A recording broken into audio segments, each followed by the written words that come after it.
Do you believe in the dead coming back to life? If yes, what would you do if someone were to tell you that they could bring your loved one back to life? Would you let them do that, or let the dead find some peace? The reason I ask those questions is because some years ago, I was in a very dark place mentally, emotionally, and physically, and being in that state forced me to make a decision I shouldn't have made. I don't know if I'm cursed to be alone or something, but I lost all the people I loved in the space of 10 years, and all I have known in those past years is nothing but endless pain. When I was younger, my parents passed away from cancer, but my world was not completely shattered because 2 of my older siblings were still alive.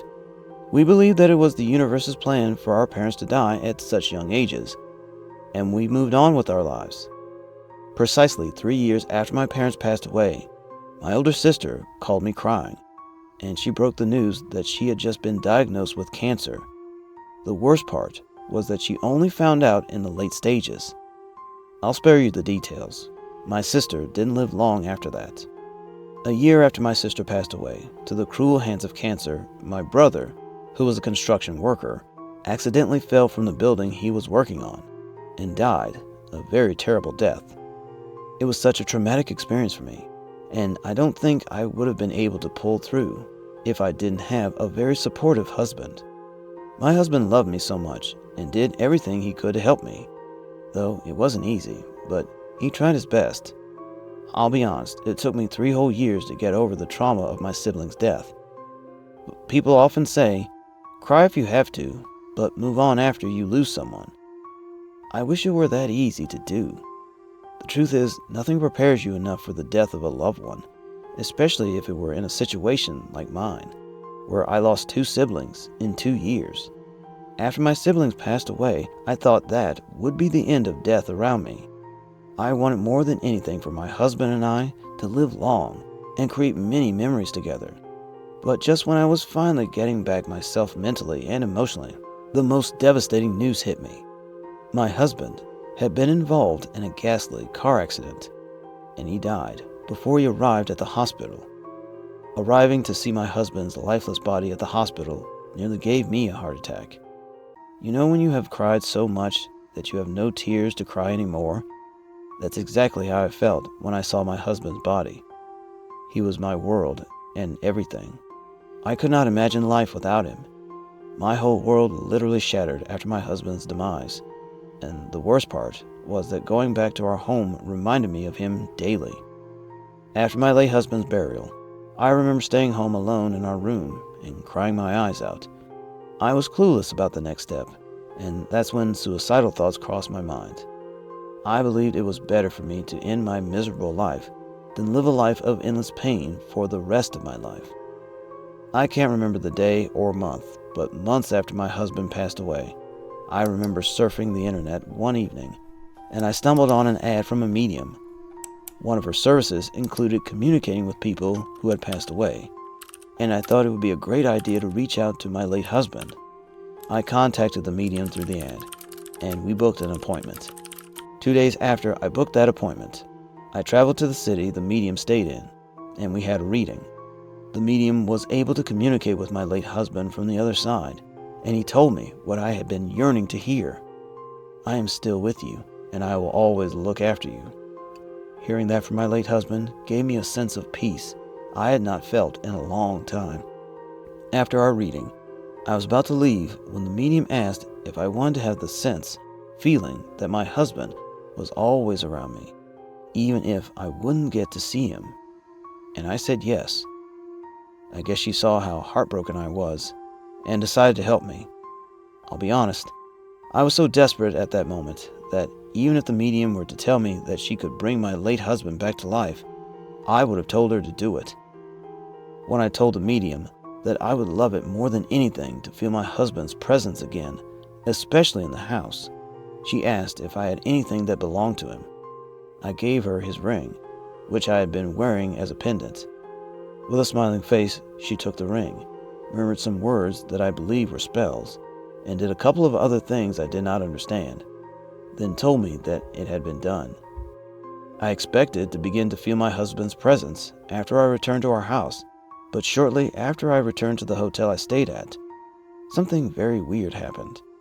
While I was in the shower, I heard footsteps in the room, but when I went out to check, no one was there. At first, I shook it off that my mind played tricks on me, but immediately I entered the bathroom again. I heard the same footsteps. I didn't know that my husband's ghost had been following me around after I left the medium's shop. Later that evening, I remember being in bed and watching a random show on TV when I felt something cold touch my left shoulder.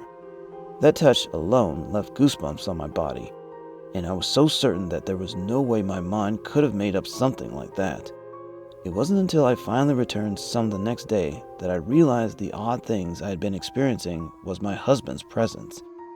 I'm not even kidding about this. There were days I would lie in bed and I'd literally feel someone climb in the bed.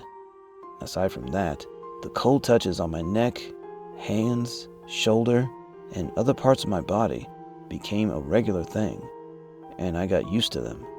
I believed it was his way of reaching out to me. Constantly feeling that my late husband was always with me and watching over me made me feel so comfortable, and I didn't care if he was a ghost or if he had been dead for more than a year. Because of this, I resigned from work and chose to remain at home all day to spend time with him.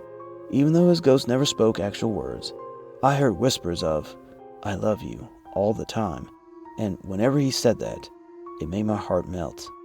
For more than 5 months after I met with the medium, I enjoyed my late husband's presence without any issues. In fact, I thought things would continue like that for a long time, and I never imagined that anything could go wrong. I had absolutely no idea that I was ruining my life with my hands until bad things began to happen. It all started with the slamming of doors at night. There were so many instances where I'd be sleeping at night, and suddenly, I'd hear my room door slam multiple times.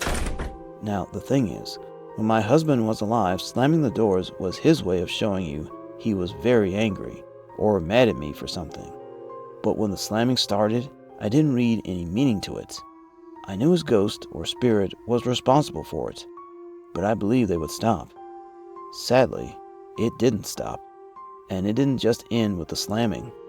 I began to wake up to see deep scratch marks on my hands and thighs, and sometimes they would be on my neck down to my back. By merely looking at them, you could tell they weren't ordinary scratch marks, but even with that, I did nothing because I was willing to endure anything just to feel my husband's presence. Even with the series of terrible things that happened in the following weeks, I still refused to contact the medium to tell her about the mishaps or throw away the ring like she had advised, just in case his spirit went rogue. I continued to live in the house until, one day, I was in the kitchen trying to cook myself dinner when the cupboard opened on its own.